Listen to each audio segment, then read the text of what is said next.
Good morning. आज online video class के हम लोग देखेंगे किरण प्रकाश की ray of x NCERT chapter number 9 का वीडियो 25। अभी तक हम लोग जो है किरण प्रकाशिकी में प्रकाश के परावर्तन, प्रकाश के अपवर्तन, इन दोनों घटनाओं के बारे में विस्तार से पढ़ा है। प्रकाश के परावर्तन क्या है, प्रकाश के अपवर्तन क्या है। इसमें हम लोगों ने कुछ टॉपिक ऐसे भी पढ़े हैं जो कि मैट्रिक क्लास में पढ़ना था, हमारे इंटर के सिलेबस का नहीं था, हम जानकारी के लिए पढ़ना था, तो वो भी हमने आपको विस्तार से बताने की कोशिश की है। इसमें हम लोग जो है चैप्टर नंबर 8 भी पढ़ चुके हैं और चैप्टर नंबर 9 भी। तो आज अभी तक जो भी हम लोगों ने पढ़ाई किया है, आज और कल एक दो वीडियो में हम लोग कुछ क्वेश्चन पर चर्चा करेंगे, फिर न्यूमेरिकल पर चर्चा करेंगे, उसके बाद थ्योरी में हम लोग आगे बढ़ेंगे। क्योंकि अब हम लोग का थ्योरी किरण प्रकाशिकी में 3 रह गया है। एक रह गया है प्रकाशीय यंत्र, एक रह गया है प्रिज्म और एक रह गया है मानव नेत्र। ये 3 घटनाएं जो है हम लोगों को और पढ़ना है, 3 टॉपिक और जो है हम लोगों को पढ़ना है। तो अभी हम लोग कुछ क्वेश्चन के बारे में बात करेंगे। तो अभी हम इस क्वेश्चन को देखते हैं, थोड़ा सा ध्यान दीजिएगा कि कुछ क्वेश्चन अभी हमें हैं और उसके बाद जो है हम कुछ न्यूमेरिकल भी बनवाएंगे। तो पहले हम लोग कुछ ऑब्जेक्टिव देखते हैं।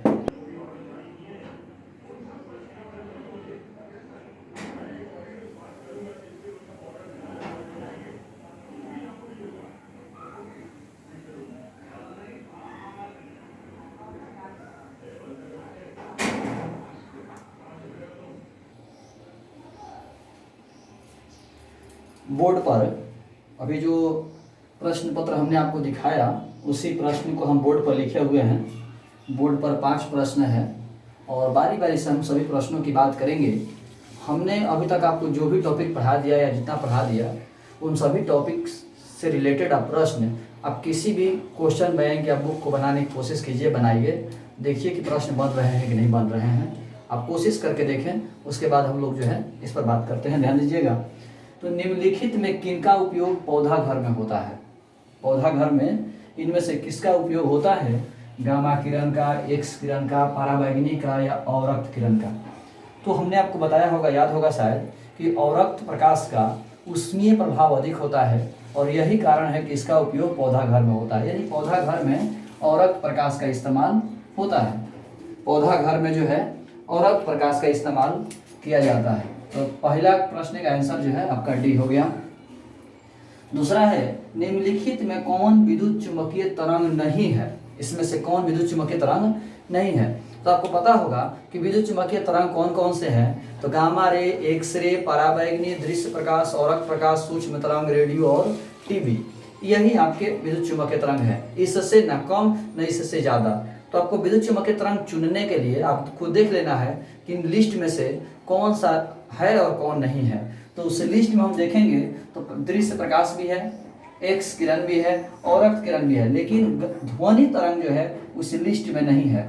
यानी ध्वनि तरंग विद्युत चुंबकीय तरंग नहीं है। एक्स किरणें बनी होती हैं। एक्स किरणें किससे बनी होती हैं? ऋणाविष्ट कण से, धनाविष्ट कण से, विद्युत चुंबकीय विकिरण से और न्यूट्रॉन से। तो आपको तो पता होगा कि एक्स किरण यानी एक्स तरंग जो है, एक्सरे जो है वो विद्युत चुंबकीय तरंग है। एक्सरे जो है वो विद्युत चुंबकीय तरंग है। तो हमारा एक्सरे जो है विद्युत चुंबकीय विकिरण से बना है। चौथा है, एक्स किरण के गुण वैसे ही हैं जैसे कि, ये तो आपको अच्छा से याद होगा, हम जब वीडियो बना रहे थे, आप लोगों ने टॉपिक देखा होगा, तो हम बताए थे कि एक्सरे के सभी गुण गामा से मैच करते हैं, केवल भेदन क्षमता छोड़ के। एक्सरे की हर क्वालिटी गामा से मैच करती है, केवल भेदन क्षमता छोड़ के। तो वहां पर भी हमने इस प्रश्न की चर्चा किया था कि एक्सरे के गुण वैसे ही हैं जैसे कि गामा किरण। तो एक्सरे के गुण वैसे ही हैं जैसे कि गामा किरण। तो इसका आंसर सी हो जाएगा। यहाँ पर एक प्रश्न आया था, एक स्टूडेंट का सवाल था कि सर आप लिखवाए हैं कि एक्सरे की भेदन क्षमता बहुत अधिक होती है और आप वीडियो में बता रहे थे कि गामा की भेदन क्षमता बहुत अधिक होती है। सवाल सुनिएगा, फिर से एक बार सुनिए। तो हम वीडियो में भी बात ध्यान से बताया, लेकिन मिस्टेक है उनका सुनने का, कि उनका सवाल था कि सर एक्सरे की भेदन क्षमता आप लिखवाए हैं, कॉपी में भेजे हैं, नोट्स भेजे हैं कि बहुत अधिक होती है, और वीडियो में आप बता रहे हैं कि गामा की भेदन क्षमता बहुत अधिक होती है। तो ये बहादुर शब्द का मिस्टेक है, आपने गलत सुना, नोटिस आपने नहीं किया। गामा की भेदन क्षमता सबसे अधिक होती है और एक्सरे की भेदन क्षमता बहुत अधिक होती है। सबसे अधिक और बहुत अधिक में अंतर है नहीं, गामा रे की भेदन क्षमता सबसे अधिक होती है और एक्सरे की भेदन क्षमता बहुत अधिक होती है, सबसे अधिक नहीं होती है। गामा की भेदन क्षमता सबसे अधिक होती है, इस चीज को जरूर नोटिस कीजिएगा, यानी गामा से अधिक भेदन क्षमता किसी का नहीं होता। तो जरूर वीडियो को देखिएगा ठीक से। तो यहाँ पर हम बात करेंगे एक्सरे के गुण वैसे हैं जैसे कि गामा किरण। पांचवा प्रश्न है, किसी विद्युत चुंबकीय तरंग P एक अक्ष के अनुदिश है, विद्युत चुंबकीय तरंग जो है वो एक अक्ष के अनुदिश है, चुंबकीय क्षेत्र B Z अक्ष के अनुदिश है, तो विद्युत क्षेत्र की दिशा किधर होगी, ये तो आपको पता होगा।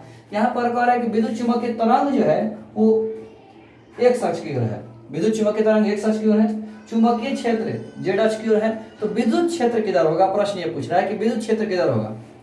तो आपको पता होगा कि विद्युत क्षेत्र, चुंबकीय क्षेत्र और विद्युत चुंबकीय तरंग तीनों एक दूसरे के लंबवत होते हैं। विद्युत क्षेत्र, चुंबकीय क्षेत्र और विद्युत चुंबकीय तरंग तीनों एक दूसरे के लंबवत होते हैं, यानी एक्स अक्ष, वाई अक्ष और जेड अक्ष भी तीनों एक दूसरे के लंबवत है, यानी इन तीनों में से किसी को आप बांट दीजिए। तो विद्युत क्षेत्र दिया, विद्युत चुंबकीय तरंग दिया है एक्स अक्ष की ओर, चुंबकीय क्षेत्र दिया है जेड अक्ष की ओर, तो स्वाभाविक सी बात है विद्युत क्षेत्र जो है वाई अक्ष की ओर होगा। ये आपस में बदल भी सकते हैं, उससे कोई फर्क नहीं पड़ता, इसको रटने की जरूरत नहीं है। आप बस इतना ही जानिए कि विद्युत क्षेत्र, चुंबकीय क्षेत्र और विद्युत चुंबकीय तरंग तीनों एक दूसरे के लंबवत होते हैं, परस्पर लंबवत होते हैं। एक्स अक्ष, वाई अक्ष और जेड अक्ष भी तीनों परस्पर लंबवत होते हैं। इसका मतलब हुआ कि यदि विद्युत क्षेत्र एक्स अक्ष की ओर है, चुंबकीय क्षेत्र वाई अक्ष की ओर है, विद्युत चुंबकीय तरंग जेड अक्ष की ओर होगा। विद्युत क्षेत्र वाई अक्ष की ओर है, चुंबकीय क्षेत्र जेड अक्ष की ओर है, विद्युत चुंबकीय तरंग एक्स अक्ष की ओर होगा। ये तो आपस में किसी को भी किसी दिशा में दे सकते हैं, इससे कोई प्रॉब्लम नहीं होगा। तो हमारा ये हो गया कि विद्युत क्षेत्र एक्स अक्ष की ओर है, चुंबकीय क्षेत्र जेड अक्ष की ओर है, तो विद्युत क्षेत्र जो है वाई अक्ष की ओर होगा। ये हमारे 5 प्रश्न हुए। अब अगली बार जो है हम कुछ और प्रश्न बोर्ड पर लिख रहे हैं जो कि प्रश्न पत्र में आप देखे थे, अब उन सभी प्रश्नों की बात करेंगे, ध्यान दीजिए। तो अभी हम 5 प्रश्न देखे। छठा प्रश्न में ध्यान दीजिएगा, चुंबकीय क्षेत्र B तथा विद्युत क्षेत्र E के अनुपात का मात्रक कितना होता है। प्रश्न है कि चुंबकीय क्षेत्र B एवं विद्युत क्षेत्र E के अनुपात का मात्रक कितना होता है, यानी कुल मिलाकर प्रश्न ये पूछ रहा है कि B बटा E का मात्रक कितना होता है, B बटा E का मात्रक कितना होता है। तो यदि आपको विद्युत चुंबकीय तरंग के गुण याद हो, विद्युत चुंबकीय तरंग के गुण याद हो, तो उस गुण में हम पढ़ाए हैं कि E बटा B का मात्रक क्या होगा, तो E बटा B बराबर C होता है, E बटा B बराबर C होता है। और C क्या है, तो प्रकाश की चाल यानी कुल मिलाकर चाल है। E बटा B बराबर C होता है और C क्या है, तो चाल है। तो E बटा B का मात्रक होगा मीटर पर सेकंड, E बटा B का मात्रक होगा मीटर पर सेकंड, E बटा B का मात्रक होगा मीटर पर सेकंड। लेकिन प्रश्न दिया है कि B बटा E का, पहले B है तब E है, तो B बटा E का मात्रक क्या होगा, तो E बटा B का है मीटर पर सेकंड, तो B बटा E का हो जाएगा तो सेकंड पर मीटर, उल्टा हो जाएगा, तो सेकंड पर मीटर यानी आपका B नंबर इसका आंसर हो जाएगा। E बटा B का मात्रक मीटर पर सेकंड, E बटा B का मात्रक मीटर पर सेकंड। तो प्रश्न दिया है कि B बटा E का बताइए क्या होगा, तो इसका उल्टा हो जाएगा, तो सेकंड पर मीटर। दूसरा है, निर्वात में प्रकाश की चाल C, चुंबकशीलता म्यू नॉट और परावैद्युता एप्सिलॉन नॉट के बीच क्या संबंध है। C, एप्सिलॉन नॉट और म्यू नॉट के बीच क्या संबंध है। तो आपको पता होगा, हम पढ़े हैं कि C equal to 1/√μ0 into epsilon naught. हम लोगों ने विद्युत चुंबकीय तरंग के गुण में पॉइंट पढ़ा है, C equal to 1/√μ0 epsilon naught. दोनों तरफ यदि हम स्क्वायर कर दें तो C स्क्वायर बराबर 1/μ0 एप्सिलॉन नॉट, जो बटा में गुना में चल जाएगा तो हो जाएगा C square into μ0 epsilon naught equal to 1। C square equal to μ0 epsilon naught equal to 1। अब देख लीजिए इसमें कौन सा आंसर होगा, तो C square μ0 epsilon naught equal to 1, यानी इसका आंसर C हो जाएगा। अगला प्रश्न है कि विद्युत चुंबकीय तरंग के संचरण की दिशा किधर होती है। विद्युत चुंबकीय तरंग के संचरण की दिशा किधर होती है, यानी विद्युत चुंबकीय तरंग के चलने की दिशा किधर होती है। संचरण माने चलना, संचरण मतलब चलना। तो विद्युत चुंबकीय तरंग के चलने की दिशा किधर होती है, विद्युत चुंबकीय तरंग के गमन की दिशा किधर होती है। तो आपको शायद याद होगा कि विद्युत चुंबकीय तरंग विद्युत क्षेत्र एवं चुंबकीय क्षेत्र दोनों के लंबवत होता है। विद्युत चुंबकीय तरंग विद्युत क्षेत्र एवं चुंबकीय क्षेत्र दोनों के लंबवत होता है, या आप कह सकते हैं कि E क्रॉस B के समांतर होता है। ऐसा हमने बताया है, आपको याद होगा शायद कि हम बोले थे कि E एवं B यदि ऐसे लिखा होगा तो इसका मतलब है कि दोनों के लंबवत होता है। E एवं B लिखा हुआ है, इसका मतलब है कि दोनों के लंबवत होता है। E एवं B इसका मतलब है कि दोनों के लंबवत होता है, और E क्रॉस B लिखा है इसका मतलब है कि समानांतर होता है। तो E क्रॉस B के समांतर होता है। हमने थ्योरी में चर्चा किया था इसका। इसके बाद बहुमूल्य नगों की पहचान में कौन सहायक है। बहुमूल्य नग जैसे हीरा हो गया, नीलम हो गया, पन्ना हो गया, इस तरह से जो भी नग है, कीमती पत्थर जो है, तो बहुमूल्य नगों की पहचान में कौन सहायक होता है, किसकी मदद से बहुमूल्य नगों की पहचान करते हैं। तो हमने थ्योरी में पढ़ाया है कि कीमती पत्थरों की पहचान में पराबैंगनी किरण का इस्तेमाल किया जाता है। तो इसका आंसर हो जाएगा ऑप्शन नंबर ए, पराबैंगनी किरण। अगला प्रश्न है कि किस कारण से हवा का बुलबुला पानी के अंदर चमकता है। ये तो आपको अच्छा से याद होगा कि हीरा का चमकना, प्रिज्म का चमकना, जल के अंदर खोखली परख नली का चमकना, जल के अंदर वायु के बुलबुले का चमकना, ये सब के सब जो है पूर्ण आंतरिक परावर्तन के उदाहरण है। तो इसका आंसर आपका हो जाएगा डी, पूर्ण आंतरिक परावर्तन।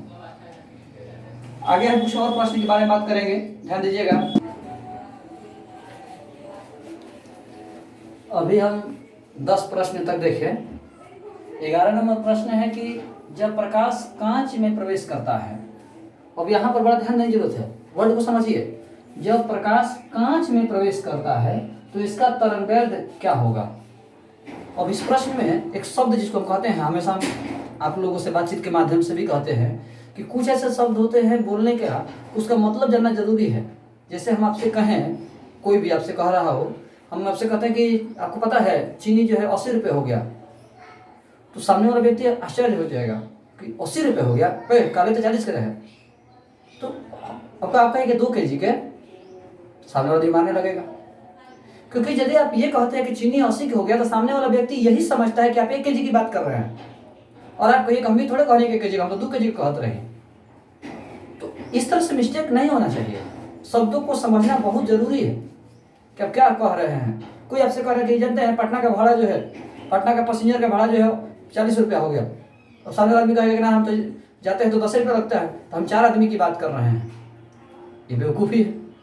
तो कुछ ऐसे शब्द आपको पकड़ने होंगे। जैसे एक और शब्द की हम बात कर रहे हैं, कोई कहे कि वो अंधा है, तो वो अंधा है कहते हैं तो इसका मतलब ही हो गया कि वो आंख से अंधा है। आपको ये कहने की जरूरत नहीं है कि वो आंख से अंधा है। अंधा है आपने कह दिया, इसका मतलब है कि वो आंख से अंधा है। ठीक, हम उसी तरह से पॉइंट पर आते हैं कि यहाँ लिखा है कि जब प्रकाश कांच में प्रवेश करता है, इसका मतलब हुआ कि यहाँ पर आपको ये बात जाननी होगी कि प्रकाश पहले वायु में था, यानी वायु से कांच में प्रवेश कर रहा है। बात को समझिए, यहाँ पर एक शब्द छिपा हुआ है, लिखा है कि जब प्रकाश कांच में प्रवेश करता है, इसका यह मतलब हुआ कि प्रकाश वायु से कांच में प्रवेश करता है। प्रकाश वायु से कांच में प्रवेश करता है, तब कहता है कि इसका तरंगदैर्ध्य क्या होगा। प्रश्न क्लियर हो गया कि प्रकाश वायु से कांच में प्रवेश करता है तो इसका तरंगदैर्ध्य क्या होगा। तब हम थ्योरी पर वापस आते हैं। आपको पता होगा शायद हम पढ़े हैं कि 1μ2 equal to λ1 by λ2, 1μ2 equal to λ1 by λ2, यानी यदि प्रकाश एयर से कांच में प्रवेश कर रहा है तो aμg equal to λ1 by λ2, aμg equal to λ1 by λ2। तो ये लैम्डा एयर में और ये लैम्डा जो है कांच में, तो हम कह सकते हैं, ध्यान दीजिएगा कि μg बटा μa बराबर lambda a by lambda g, ये हमारा टर्म हुआ। अब इसको जो है हम यहाँ समझने की कोशिश करते हैं कि 1μ2 इक्वल टू λ1 बाई λ2, तो μ2 बाई μ1 इक्वल टू λ1 बाई λ2। शायद अब आप समझ गए होंगे कि μ2 बाई μ1 इक्वल टू λ1 बाई λ2, तो μg by μa equal to λa by λg, यानी μ2 लैम्डा 2, म्यू 1 लैम्डा 1, उल्टा है बहादुर। तो उल्टा है तो हम कह सकते हैं कि mu proportional to 1 by lambda, mu proportional to 1 by lambda, यानी म्यू बढ़ेगा लैम्डा घटेगा, म्यू घटेगा लैम्डा बढ़ेगा। अपवर्तनांक बढ़ेगा तरंगदैर्घ्य घटेगा, तरंगदैर्घ्य घटेगा अपवर्तनांक बढ़ेगा। एक बहुत ही बेहतरीन हाई प्रोफाइल ऑब्जेक्टिव है, उसको आप हमेशा याद रखिएगा। क्वेश्चन बैंक में आप देखेंगे तो इस थ्योरी पर कम से कम 4 या 5 बार सवाल पूछा गया है कि अपवर्तनांक बढ़ेगा तरंगदैर्घ्य घटेगा, अपवर्तनांक घटेगा तरंगदैर्घ्य बढ़ेगा। तो यहाँ पर प्रकाश हवा से कांच में जा रहा है, तो हवा से कांच में जा रहा है इसका मतलब अपवर्तनांक बढ़ गया, क्योंकि हवा का 1 होता है, कांच का 1.5 होता है। तो अपवर्तनांक बढ़ गया, इसका मतलब हुआ कि तरंगदैर्घ्य क्या होगा, तो घट जाएगा। अपवर्तनांक बढ़ेगा तरंगदैर्घ्य घटेगा, तो यहाँ पर इसका आंसर जो है घटता है। बहुत ही बेहतरीन ऑब्जेक्टिव है बहादुर, बहुत ही बेहतरीन ऑब्जेक्टिव है कि अपवर्तनांक तरंगदैर्घ्य के व्युत्क्रमानुपाती होती है। अपवर्तनांक बढ़ेगा तरंगदैर्घ्य घटेगा, अपवर्तनांक घटेगा तरंगदैर्घ्य बढ़ेगा। तो यहाँ पर हम प्रकाश हवा से कांच में जा रहा है तो अपवर्तनांक बढ़ गया, अपवर्तनांक बढ़ गया इसीलिए तरंगदैर्घ्य घट गया। ये हमारा एक ऑब्जेक्टिव हो गया।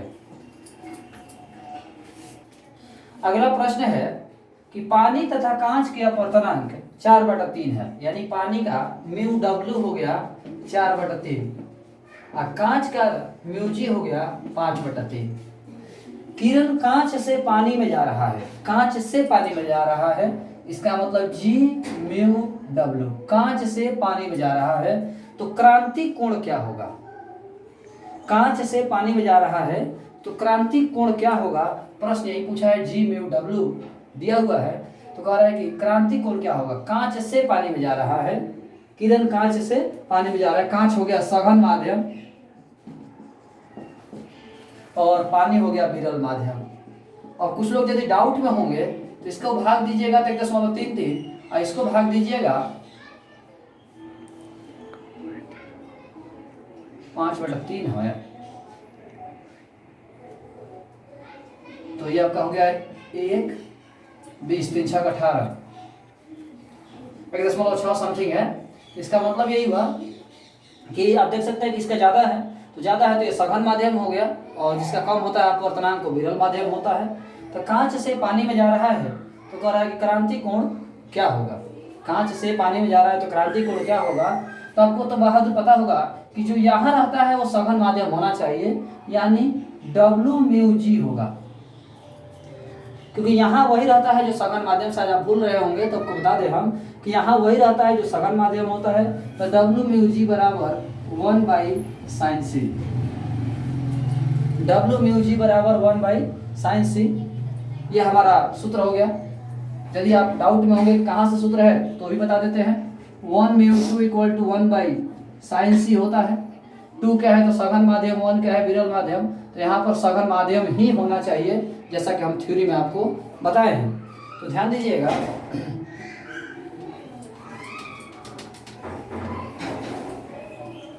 तो हम बात कर रहे हैं डब्ल्यू म्यू जी बराबर 1/sin c। तो डब्ल्यू म्यू जी को लिख सकते हैं mu G by mu W = 1/sin c। Mu G का मान हो गया 5/3 और म्यू डब्ल्यू का मान हो गया 4/3 बराबर 1/sin c। 3 3 कट जाएगा, 5/4 यानी 1/sin c बराबर 5/4। पलट दीजिए, sin c बराबर 4/5, c बराबर sine inverse 4/5, c = sine inverse 4/5, यही हमारा टर्म हुआ। तो साइन इनवर्स 4/5 यानी ऑप्शन नंबर इसका ए होगा। इसमें मेन आपको जरूरी ध्यान देना कि 1 म्यू 2 = 1/sin c होता है, तो 2 आपका सघन माध्यम होगा और 1 जो है विरल माध्यम होगा। तो डब्ल्यू म्यू जी, क्योंकि कांच आपका सघन माध्यम हो गया और वाटर जो है जल जो है वो विरल माध्यम हो गया। तो W mu G = 1/sin c। तो डब्ल्यू म्यू जी को लिख सकते हैं mu G by mu W बराबर 1/sin c। म्यू जी का मान बैठा दिए, म्यू डब्ल्यू का मान बैठा दिए, सॉल्व कर दिए, इसमें कोई बड़ी बात नहीं थी। अगला हम लोग प्रश्न देखेंगे, निम्न में से किसका तरंगदैर्घ्य निम्नतम है, यानी किसका तरंगदैर्घ्य सबसे कम है। ये तो आपको टेबल में बताए थे जब हम थ्योरी पढ़ा रहे थे कि सब लेफ्ट से राइट जाएंगे तरंगदैर्घ्य बढ़ेगा, और लेफ्ट से राइट जाएंगे आवृत्ति घटेगा, यानी गामा का तरंगदैर्घ्य सबसे कम और आवृत्ति सबसे अधिक होती है। ऐसा हम थ्योरी में बता चुके हैं कि गामा की आवृत्ति न्यूनतम होती है, तरंगदैर्घ्य महत्तम होता है। सॉरी, गामा की आवृत्ति महत्तम होती है और तरंगदैर्घ्य जो है न्यूनतम होता है। तो यहाँ पर हम देख सकते हैं किसका तरंगदैर्घ्य न्यूनतम है, यानी गामा किसका होगा आंसर। ये तो डायरेक्ट आपको थ्योरी पर है। जब प्रकाश किरण एक माध्यम से दूसरे माध्यम में जाती है तो निम्न में से कौन सी राशि अपरिवर्तित होती है। ये भी हम आपको बता चुके हैं कि प्रकाश किरण जब एक माध्यम से दूसरे माध्यम में जाती है तो सभी राशियां बदल जाती है, लेकिन आवृत्ति अपरिवर्तित होता है। एक बहुत पूर्ण प्रश्न के आधार पर हम इसको बताए थे। तो यहाँ पर आवृत्ति जो है अपरिवर्तित होगा। और सबसे अधिक आवृत्ति किसकी होती है, अभी जस्ट बताए हैं कि गामा की आवृत्ति सबसे अधिक और तरंगदैर्घ्य सबसे कम होता है, तो इसका आंसर हो जाएगा गामा। तो ये तीनों प्रश्न तो आसान हो गए, लेकिन इंपॉर्टेंट है सब प्रश्न। तो हम लोग जो है अभी कुछ प्रश्न सब्जेक्टिव में ध्यान देंगे, ध्यान दीजिए। बोर्ड पर कुछ सब्जेक्टिव प्रश्न लिखे हैं और इन सभी प्रश्नों में से बहुत से ऐसे प्रश्न हैं जिसका आंसर आप लोग को हम पहले ही लिखवा चुके हैं, बता चुके हैं, टास्क दे चुके हैं लिखने के लिए। जैसे कि विद्युत चुम्बकीय तरंग क्या है, इसके गुणों को लिखें। दृश्य किरण की अपेक्षा पराबैंगनी किरण की ऊर्जा अधिक होती है, क्यों। ये दो प्रश्न। पूर्ण आंतरिक परावर्तन और परावर्तन में क्या अंतर है, ये तीन प्रश्न। और ये तीन प्रश्न जो है, और यही तीन प्रश्न कहिए, ये तीन प्रश्न हम आपको क्लास के दौरान टास्क में दे चुके हैं और आपने इसका आंसर लिखा भी है। लेकिन और जो है हमारे पास कुछ प्रश्न है। क्रांति कोण किसे कहते हैं, ये आप लोग लिखिएगा। प्रकाश के अपवर्तन से क्या समझते हैं, इस प्रश्न को भी लिखना है। प्रकाश के परावर्तन से क्या समझते हैं, इस प्रश्न का भी उत्तर लिखना है। पराबैंगनी किरण एवं अवरक्त किरण के गुणों एवं उपयोग को लिखें, इस प्रश्न को भी लिखना है। तो ये चार प्रश्न है जिसका उत्तर आप लोग लिख करके रखिएगा। हम अगले वीडियो में इस प्रश्न का उत्तर भी बता देंगे। ऐसे कोई बड़ी बात है नहीं, ये आपको भी पता है कि जो भी हम चार प्रश्न बोले हैं ये डायरेक्ट आपको नोट्स में या वीडियो में मिल जाएगा पीछे क्लास के दौरान, कोई प्रॉब्लम नहीं होगी। तो आज के वीडियो में इतना ही, धन्यवाद।